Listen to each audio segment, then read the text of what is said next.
ఈ 5 రోజుల సమావేశానికి సంబంధించి ఎలా అనిపించింది?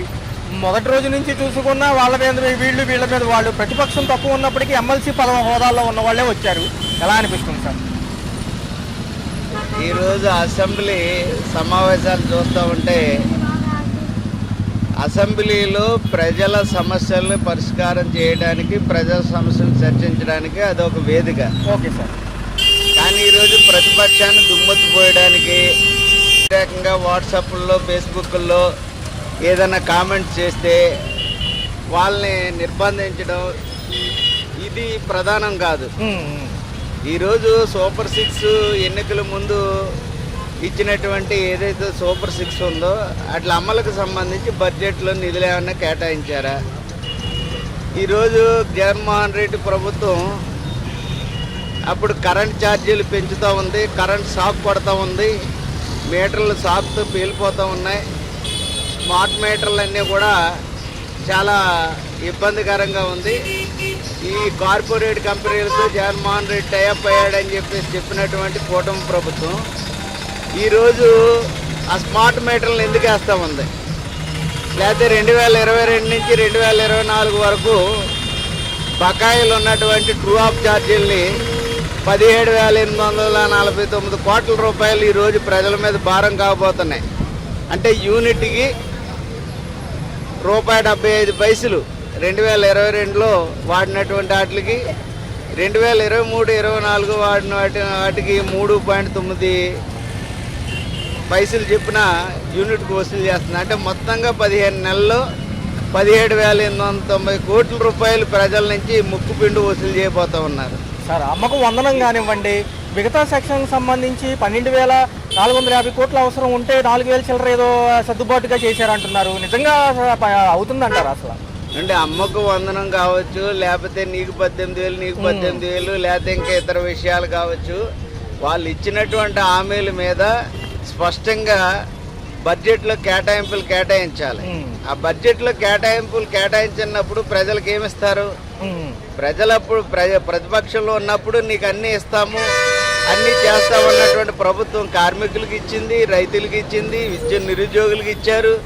నిరుద్యోగుల కంటే డిఎస్సి ప్రకటించామన్నా 35,000 పోస్టులు ఖాళీలు ఉంటే 15,000 పోస్టులు భర్తీ చేస్తామన్నారు. అది కూడా రేపు మార్చికి అంటున్నారు. మార్చికి వస్తుందో లేదో చెప్పలేనటువంటి పరిస్థితి.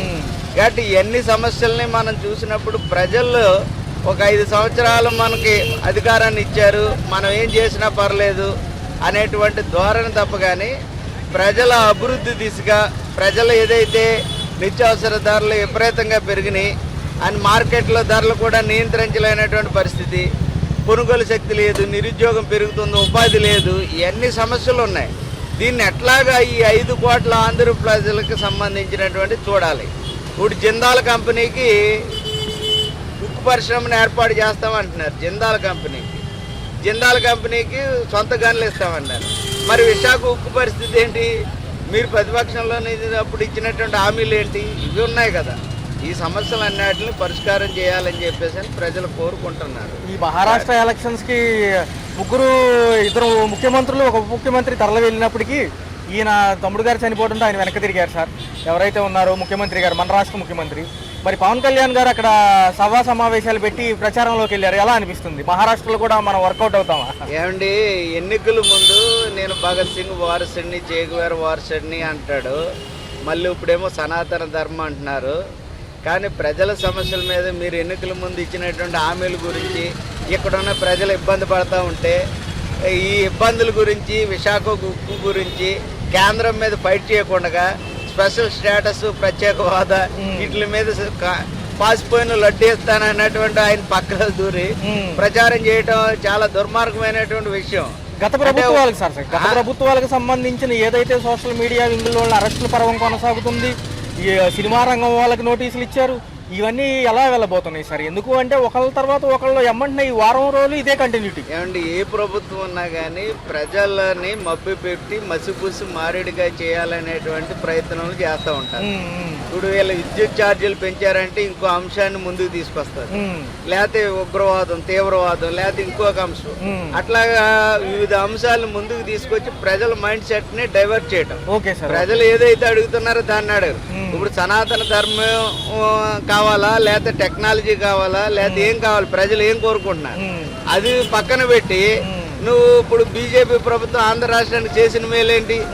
ఇప్పుడు ప్రతిపక్షంలో ఉన్నటువంటి గుజరాత్ దానికి సంబంధించి ఆయన అన్ని పథకాలని ప్యాకేజీని రప్పించుకోండి.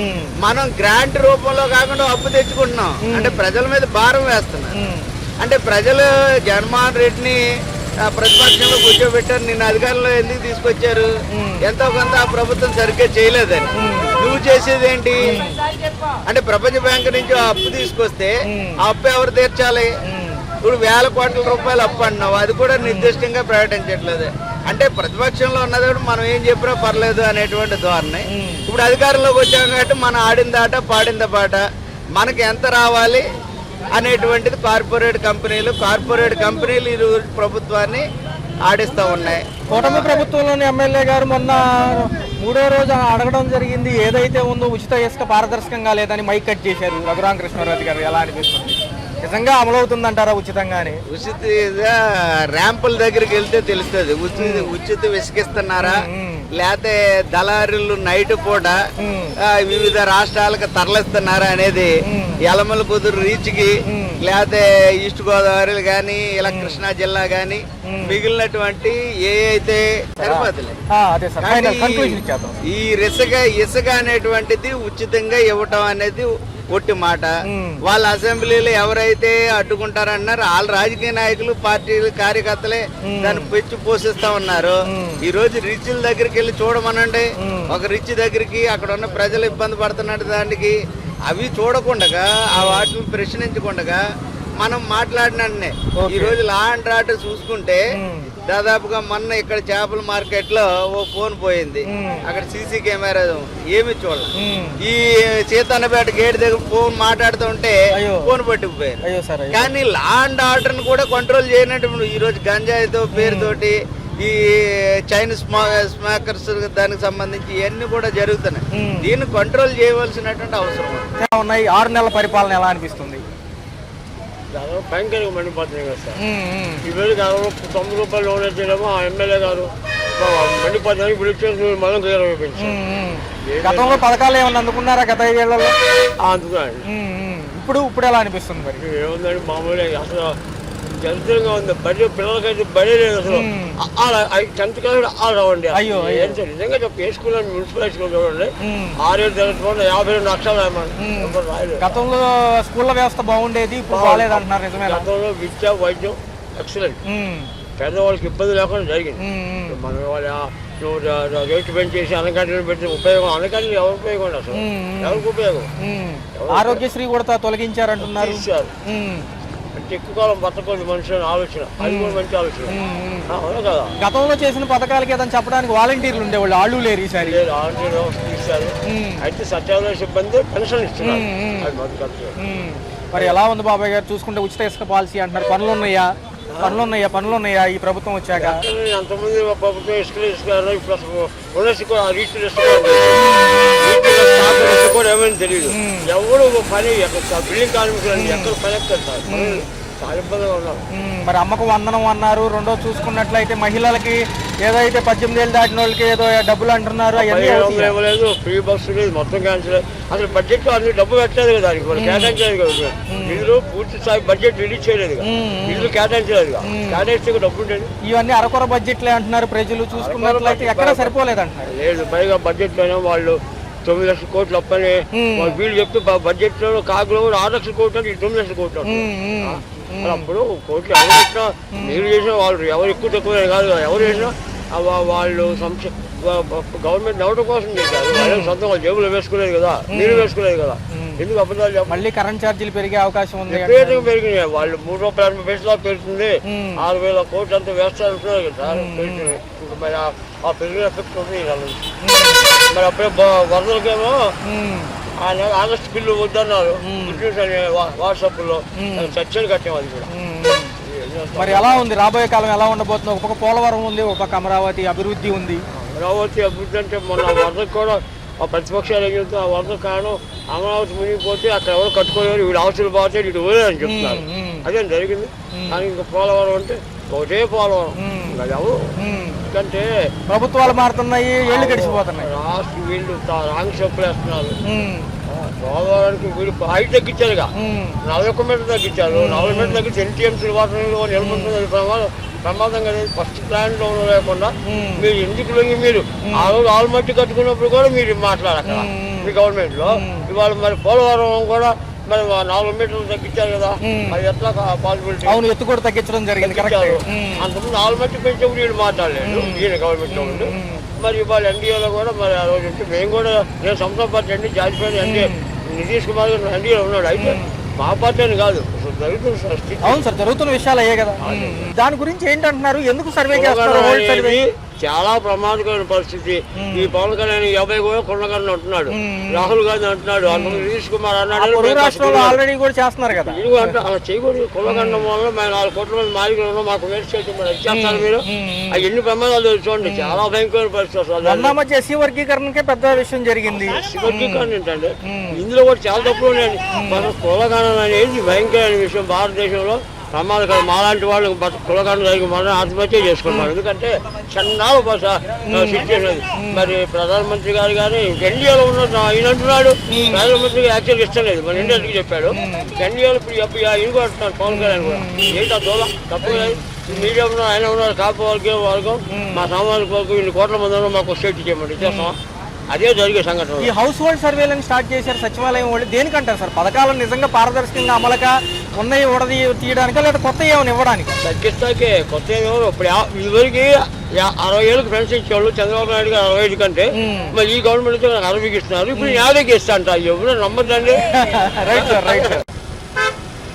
ఎలా అనిపించింది సార్? ఎలా అనిపించింది? నాకైతే నచ్చలేదు. Okay sir, okay. ఒక పక్క చూసుకున్నట్లయితే ఇది వచ్చే ఆర్థిక సంవత్సరం బడ్జెట్ వరకే అంటున్నారు. ఎలా అనిపిస్తుంది సార్? 2.94 లక్షల కోట్లు అంటే మామూలు విషయం కాదు కదా సార్. అసలు ఏదన్నా సరిపెట్టారా లేకపోతే పారదర్శకంగా అమలైందంటారా? అంటే హామీలు ఎక్కువ ఇచ్చారండి. బడ్జెట్ తెలిసిన ఆయన అనుభవం ప్రకారం హామీలు ఎక్కువ ఇచ్చి ఇప్పుడే ఆకాశం. మరి నిత్యావసర సరుకుల ధరలు కానివ్వండి, మిగతా కరెంట్ ఛార్జీలు కూడా పెంచే యోచనలో ఉంటున్నారు. ఒక పథకాన్ని అమలు చేస్తే దానికి తగ్గట్టుగానే అన్ని పెరుగుతాయి. మరి ఎలా చూడాలి? సామాన్యుడి పరిస్థితి ఏంటంటారు సార్ ఈసారి? సామాన్యుడు బాగానే ఉందండి, ఆదాయాలు బాగానే ఉన్నాయి. పనులు ఉన్నాయి అంటారా? పర్లేదా? పనులు బాగానే ఉన్నాయి, ఇసుక దొరుకుతుంది కదా. చూసుకున్నట్లయితే సార్, ప్రతిపక్షం లేని ఏదైతే ఈ సమావేశాలు ఉన్నాయో, ఏదైతే మా ఎమ్మెల్సీ పదవిలో ఉన్న మాజీ మంత్రులే తప్ప ఎవరు లేదు సరిగ్గా. ఎలా అనిపిస్తుంది ఈసారి? అంటే ప్రతిపక్షం కూడా మీడియా సమావేశమే ప్రతిపక్షం అయిపోయింది. శాసన మండలిలో జరుగుతుంది కదా ప్రతిపక్షం, దానికి సరైన ఆన్సర్ రావట్లేదు. మరి ఎలా అనిపిస్తుంది సార్? ఈయనేమో మహారాష్ట్ర ఎలక్షన్స్కి వెళ్ళి వచ్చినట్టున్నారు పవన్ కళ్యాణ్ గారు. ఆయన కష్టం ఆయన పడుతున్నాడు అండి సార్. మరి ఏంటి సార్ 6 పథకాలకి అమలుకి ఎంత బడ్జెట్లు అవుతాయి అంటారు? డిప్యూటీ సీఎం ఏం చేయగలరు? అదేమో రాజ్యాంగ పదవి కూడా కాదు, సృష్టించిన పదవి. నిన్న కాకపోతే ఇచ్చిన డిప్యూటీ స్పీకర్ పదవి అంటే అది రాజ్యాంగ పదవి, సృష్టించిన పదవి. ఇంతకుముందు 5 ఉండేవాడు, ఒకళ్ళు కాదు, 2 కాదు డిప్యూటీ సీఎం. వాళ్ళకి ఏమైనా పవర్స్ ఉన్నాయా? లేకపోతే ఏదో హామీలు అనేవి ఎలక్షన్స్ లో ఇస్తారు కాబట్టి పారంపర్యంగా చట్టభద్రత ఎప్పుడు ఉండదండి. ఉండదా సార్? Okay, okay. ఈ వయసు ఎంతో నాకు తెలియదు కానీ రాజ్యాంగం ధైర్యం ఏంటి, హామీలు ఏమైనా ఇస్తారు. జమిలీ ఎలక్షన్స్ పాసిబిలిటీ ఏమైనా ఉంటుంది అంటారా సార్? ఉంటుంది ఖచ్చితంగా 2020 మోడీ గారి ఉద్దేశం అది. Okay sir, okay.